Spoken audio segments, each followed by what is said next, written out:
রাজধানীর শ্যামলীতে আজ মঙ্গলবার সকালে কার্যক্রম নিষিদ্ধ থাকা আওয়ামী লীগের নেতাকর্মীরা হঠাৎ ঝটিকা মিছিল বের করেন।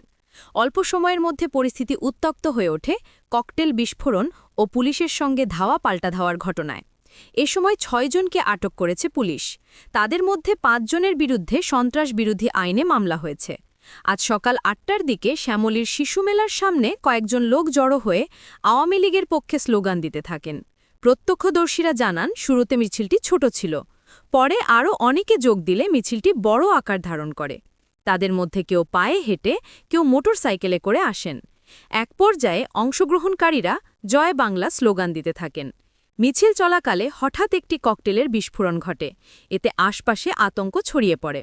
স্থানীয়রা ভয়ে দ্রুত দোকানপাট বন্ধ করে দেন। অনেক পথচারী দৌড়ে নিরাপদ আশ্রয়ে সরে যান। পরিস্থিতি দ্রুত অস্থির হয়ে ওঠে এবং এলাকার সাধারণ মানুষের মধ্যে আতঙ্ক ছড়িয়ে পড়ে। খবর পেয়ে দ্রুত ঘটনাস্থলে পৌঁছে পুলিশ মিছিলকারীদের ছত্রভঙ্গ করে দেয়। শেরেবাংলানগর থানার ভারপ্রাপ্ত কর্মকর্তা ওসি মোহাম্মদ ইমাউল হক জানান, এ ঘটনায় ৬ জনকে আটক করা হয়েছে। তাদের মধ্যে ৫ জনের বিরুদ্ধে সন্ত্রাস বিরোধী আইনে মামলা হয়েছে। তিনি আরও জানান, আটক ব্যক্তিরা মোহাম্মদপুর থানা ছাত্রলীগের নেতা বিন ইয়ামিনের অনুসারী। মিছিলের সময় তাদের মধ্যে কেউ মোটরসাইকেলে, কেউ আবার হেঁটে অংশ নিয়েছিলেন। আটক হওয়ার পর আরেকটি দল তাদের ছাড়িয়ে নেওয়ার চেষ্টা করে, তবে পুলিশ লাঠিপেটা করে পরিস্থিতি নিয়ন্ত্রণে আনে। ঘটনাস্থল থেকে একটি মোটরসাইকেল ও একটি মুঠোফোন উদ্ধার করা হয়েছে। পুলিশের দাবি, কার্যক্রম নিষিদ্ধ থাকার পরও আওয়ামী লীগের কর্মীরা হঠাৎ করে ঝটিকা মিছিল করে পরিস্থিতি অস্থিতিশীল করার চেষ্টা করছিলেন। ককটেল বিস্ফোরণও ছিল পরিকল্পিত, তবে এখনও পর্যন্ত এই ঘটনায় কেউ হতাহত হয়নি। স্থানীয়রা জানান, শ্যামলীর মতো ব্যস্ত এলাকায় হঠাৎ ককটেল বিস্ফোরণ ও মিছিলের ঘটনায় সবাই আতঙ্কিত হয়ে পড়েন। সকালে শিশুরা স্কুলে যাচ্ছিল, অনেকে অফিসে বের হয়েছেন। ঠিক সেই সময় এ ধরনের ঘটনা ঘটায় সাধারণ মানুষ দিশেহারা হয়ে পড়ে। ব্যবসায়ীরা তড়িঘড়ি করে দোকানের শাটার নামিয়ে দেন। এক দোকানদার বলেন, হঠাৎ বিস্ফোরণের শব্দ শুনে মনে হলো বড় ধরনের কিছু হয়েছে। সবাই দৌড়ে পালাচ্ছিল। পুলিশ এসে পরিস্থিতি সামাল না দিলে হয়তো আরও অঘটন ঘটতে পারত।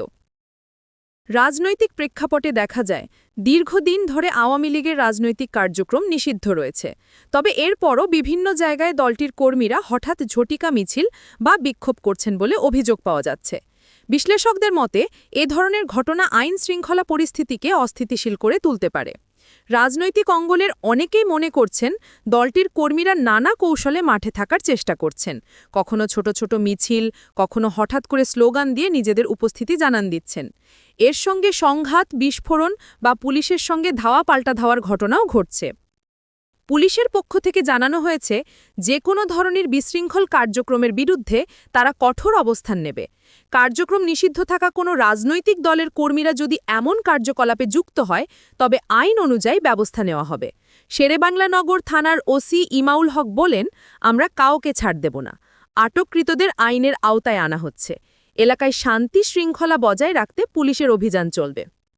আইনজীবীরা বলছেন, সন্ত্রাস বিরোধী আইনে মামলা হলে অভিযুক্তদের জামিন পাওয়া সহজ নয়, কারণ ককটেল বিস্ফোরণ সরাসরি জননিরাপত্তার সঙ্গে জড়িত।